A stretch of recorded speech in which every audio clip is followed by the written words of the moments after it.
Mas Muita eu gente está acho essas passando duas mais, letrinhas aí quer que fazer um deram museu, que criar uma sala de design, criar bastante em casa. Tem algumas técnicas bem simples para fazer isso, que dá para fazer sentado mesmo, por exemplo.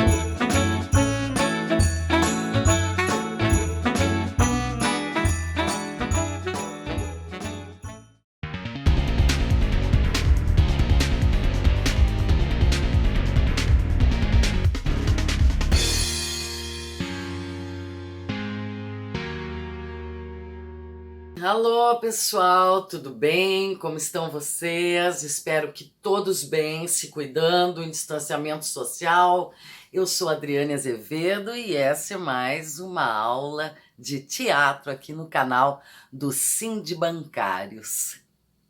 Nós estamos conversando aí nas aulas passadas sobre a montagem do espetáculo, sobre cenário, já conversamos sobre figurinos e adereços, espero conversar melhor com você sobre iluminação, sonorização, mas hoje nós vamos dar um refresco no conhecimento, porque, como disse, se não me engano, Einstein, o conhecimento leva a gente de A a B. E a imaginação leva a gente para qualquer lugar.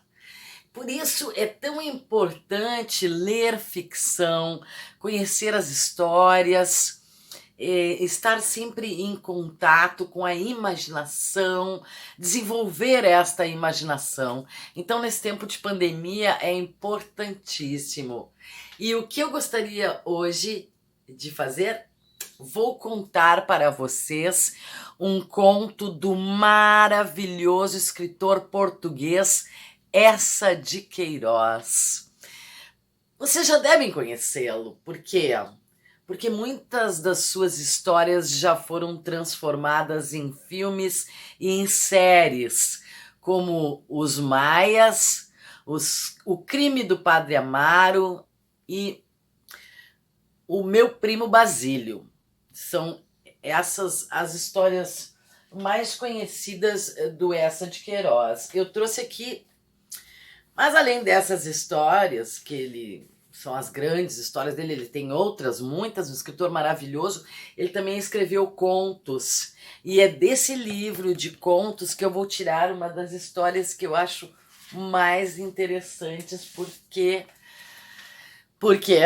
Porque depois vou contar para vocês. Primeiro, eu vou contar para vocês a história que ele escreveu chamada A Aia. É um pequeno conto que está neste livro. Esse pequeno conto tem apenas 3 páginas, mas o que acontece nele é extremamente interessante. As histórias, quanto mais surpresas, desdobramentos, quanto mais acontecimentos, mais interessantes elas se tornam. E quando tem assim um acontecimento, acontecimentos que vão mudando o curso da história, isso faz com que ela fique cada vez mais interessante. E Eça de Queiroz, nessas 3 pequenas páginas, consegue contar uma história muito, muito, muito rica. E é essa história que eu quero contar para vocês. A Aia de Eça de Queiroz. Mas vamos à história então. A Aia, Eça de Queiroz.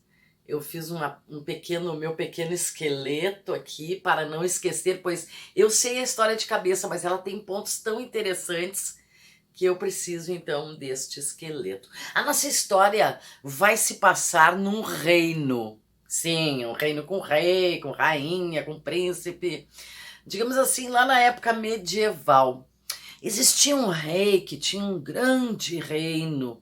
Um reino que naquela época custava muito proteger.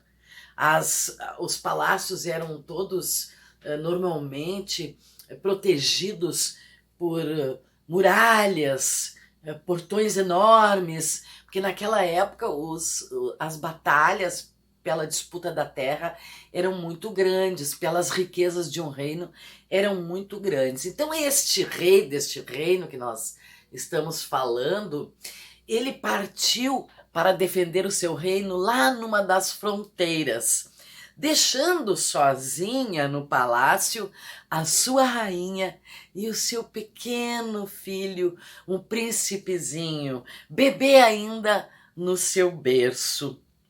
Partiu e foi a lutar, foi defender o seu reino com uma série de vassalos, seus guerreiros, para ajudá-lo, deixando então o palácio bem desprotegido.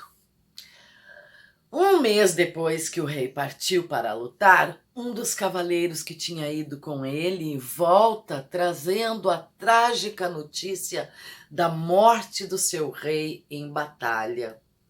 A rainha, quando ficou sabendo, chorou muito, muito. Ela amava o seu rei. Mas além de chorar o seu rei, o seu marido, ela também chorou muito o pai do seu príncipezinho, que agora ficava ali desamparado, sem quem o protegesse. E sabem que um dos maiores inimigos desse reino era um filho bastardo, irmão do rei, um irmão bastardo que ele teve e que se julgava merecedor deste reino, assim como seu irmão. Então ele morava nos montes próximos e volta e meia ele descia para infernizar, para matar, para assolar a região. E agora, com o rei morto, quem que ele iria infernizar? O pobre príncipezinho, pequeno, um bebê, sem nem como pegar uma espada para se defender. Então, todos ficaram com muito medo. Mas sabem, ao lado do príncipezinho, dormia, num outro berço, um pequeno escravo, um escravinho, filho da aia, da ama de leite do príncipezinho. Essa aia, essa ama de leite do príncipezinho, ela dava de mamar para os dois, porque o filho dela nascera na mesma noite do príncipe. E então ela era a ama de leite do príncipe, e ela dava de mamar para os dois, que ficavam os dois no mesmo quarto, no berço um ao lado do outro. Só que o berço do príncipe era de marfim, com ouro maravilhoso, e o berço do escravinho era de madeira simples. A rainha gostava tanto da aia, da ama, que lhe servia sempre e agora amamentava seu filho, que de noite, quando ela ia beijar o príncipezinho, ela dava também um beijo no escravinho. O príncipezinho tinha cabelo louro e fino e o escravinho tinha cabelo preto e crespo. A ama, a aia, tratava os dois por igual, porque ela amava o seu filho, mas o príncipezinho seria um dia o seu rei. Sabem, a religião deste povo que habitava este reino acreditava que quando a pessoa morria, ela iria para um outro reino, mas conservaria todas as questões que tinha aqui na terra, ou seja, o rei agora morto era rei neste outro reino e todos os soldados, seus vassalos que morreram com ele, inclusive seu cavalo que morrera na batalha, agora lhe serviam neste outro reino. E ela, a aia, também tinha certeza de que quando ela morresse, iria lá servir de ama, de aia, para o seu rei, como ela sempre fizera a sua vida inteira, pois ela também acreditava nessa religião. Pois o dia chegou, o dia em que o bastardo, irmão do rei, desceu do seu castelo, dos seus montes, onde ficava com a sua horda de guerreiros invasores, e se dirigiu para o castelo. Todos tentaram, os homens que sobraram, que não haviam ido e perecido na batalha, reforçar as paredes, o muro, a porta do castelo, reforçar tudo que pudesse defendê-los desse terrível invasor. Porém, o que aconteceu?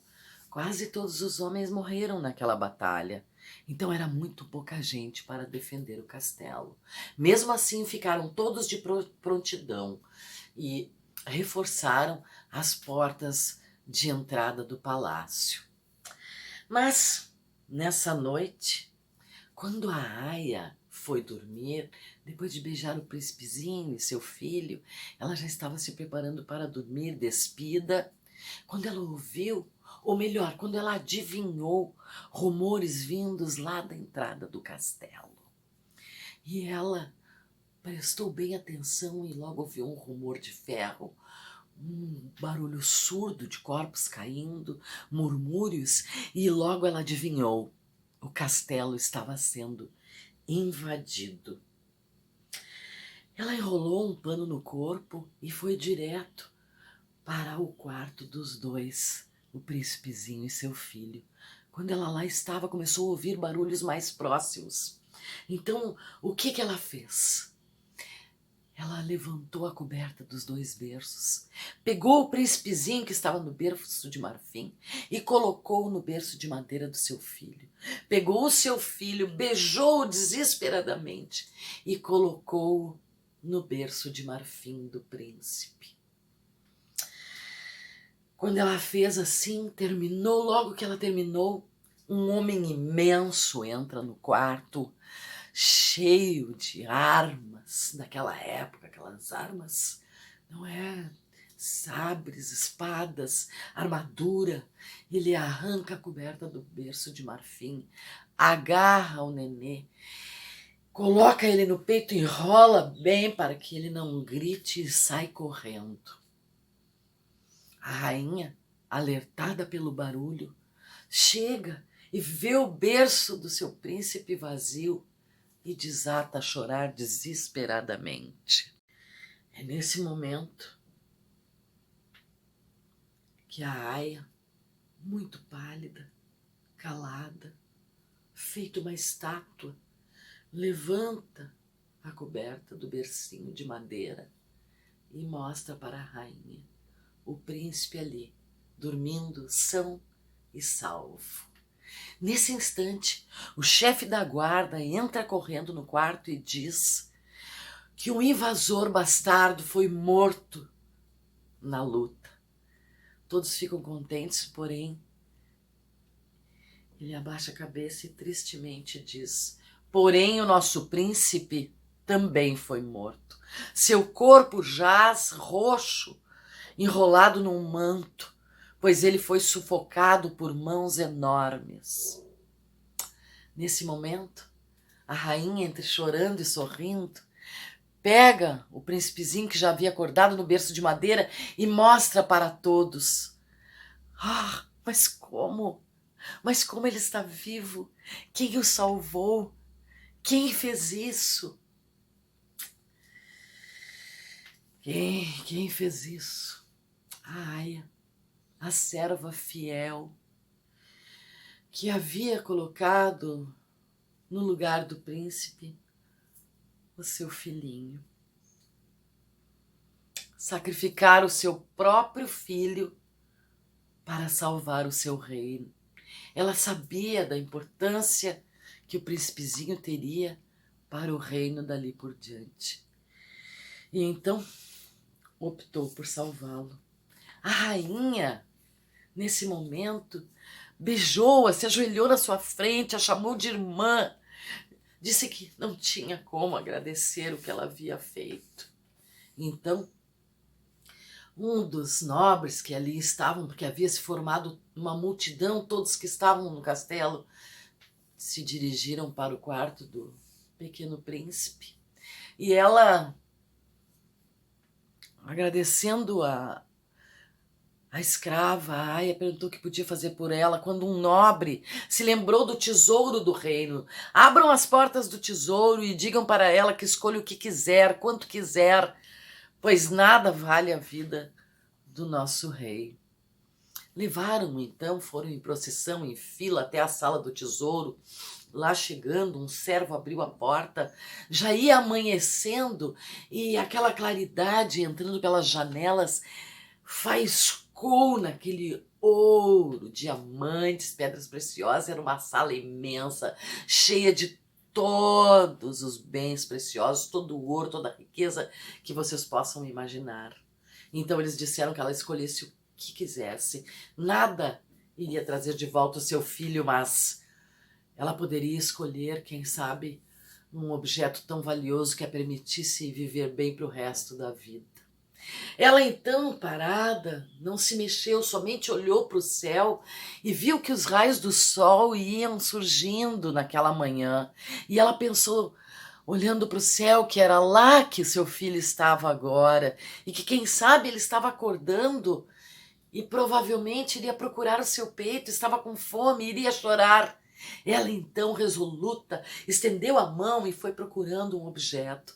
Todos estavam esperando ver o que ela iria escolher.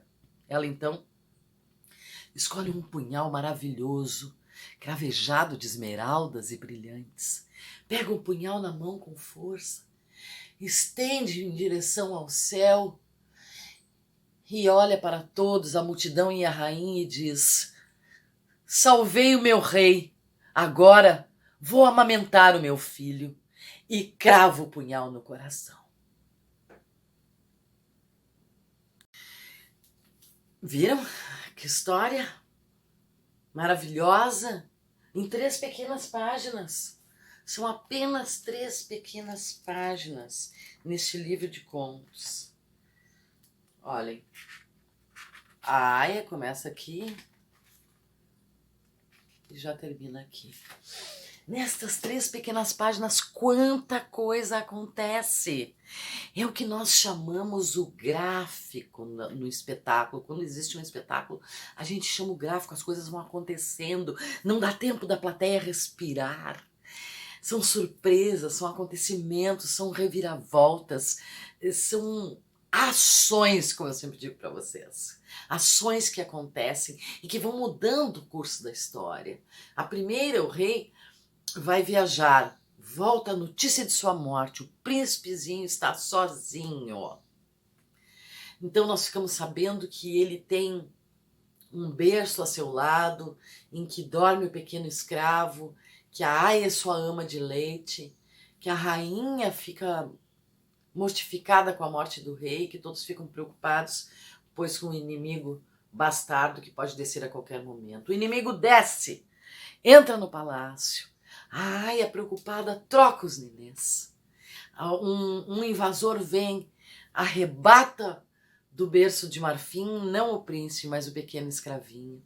Sai correndo, sufoca o pequeno bebê. O rei invasor é morto. A rainha entra no quarto desesperada. A Aya lhe mostra que seu bebê está bem. Todos ficam agradecidos e pedem para ela escolher qualquer coisa do tesouro, a Aya. Ela vai, escolhe um punhal e diz que vai lá no outro reino amamentar o seu filho, pois a religião desse povo acredita nesse outro mundo praticamente igual ao nosso mundo terreno. Ela então enfia o punhal no coração e vai amamentar o seu filho. É uma história recheada de reviravoltas, recheada de acontecimentos. E imagine a imaginação desse escritor para escrever isto. E ele é um escritor que escreve livros enormes. Os Maias, o Crime do Padre Amaro, o Meu Primo Basílio são livros enormes, cheios de personagens, mas também escreve esse pequeno conto de 3 páginas, essa de Queiroz, português. Então, a imaginação, a história, a ideia, o pensamento, a viagem que a gente tem ao se transportar para este reino, onde acontece todas essas peripécias, todas estas agruras. Não deixem de ler. Não gosto de ler livro grande, ler livro pequeno, ler contos, pequenos contos. Um livro de contos é excelente para quem quer começar. Excelente. Mas não deixem de ler histórias, de priorizar a sua imaginação. Um beijo, boa semana!